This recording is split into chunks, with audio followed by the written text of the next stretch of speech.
দর্শক, রমাদানের যে রোজা আছে, রোজার মধ্যে আমাদের মুখের মধ্যে অনেক সময় থুতু চলে আসে। এই থুতুর কারণে আমাদের রোজা রাখতে একটু বিব্রতকর হয়। অনেক ব্যক্তিকে দেখতে পাই মাঝে, মাঝে যে তারা রমজানের রোজা রাখতেছে এবং অধিক পরিমাণ থুতু ফেলতেছে। তো জিজ্ঞেস করলে যে, "আপনি অধিক পরিমাণ কেন থুতু ফেলতেছেন?" তো বলবে যে, "থুতু গিললে তো রোজা ভেঙে যাবে।" তো থুতু এটা আল্লাহ তাআলার একটা প্রাকৃতিক নিয়ামত। ওটা আমাদের প্রতিনিয়ত মুখের মধ্যে সৃষ্টি হবে। ওটা থেকেও বাঁচতে পারবে না। তো শরীয়তের মাসলা হচ্ছে যে কোন ব্যক্তি যদি থুতু গিলে ফেলে তার রোজা হয়ে যায়। কিন্তু কোন ব্যক্তি মশকরা করে অথবা অহেতুক কোন কাজের উদ্দেশ্যে, অহেতুক কোন উদ্দেশ্যে সে থুতুকে মুখে জমাট করে রেখেছে। যে থুতু মুখের মধ্যে জমাট করে সে খেলতেছে বা অন্য কিছু করতেছে। পরবর্তীতে সমস্ত থুতুগুলো আবার গিলে ফেলল।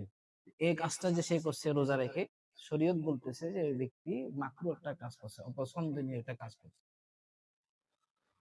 আর কোন ব্যক্তি মিষ্টি দেখছে অথবা টক জাতীয় কোন জিনিস তার চোখের সামনে আসছে, অটোমেটিক্যালি তার মুখের মধ্যে একটা পানি চলে আসে। তো পানিটা আসার কারণে সে একটা বিব্রতকর পরিস্থিতি হয়েছে যে পানি কি গিলে ফেলবে না ফেলে দিবে।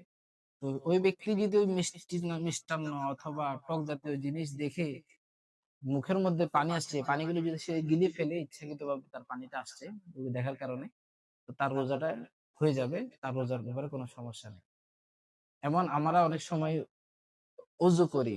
ওযুর মধ্যে আমরা কুলি করি, কুলির সাথে পানি থাকে। পানিগুলো আবার থুতুর সাথে মিক্স হয়ে যায়।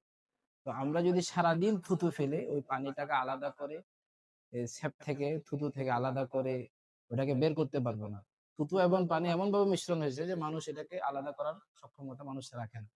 তখন ওই ব্যক্তি যদি ওই পানি সহ থুতুকে গিলে ফেলে তার রোজা ইনশাআল্লাহ হয়ে যাবে, ভাঙবে না।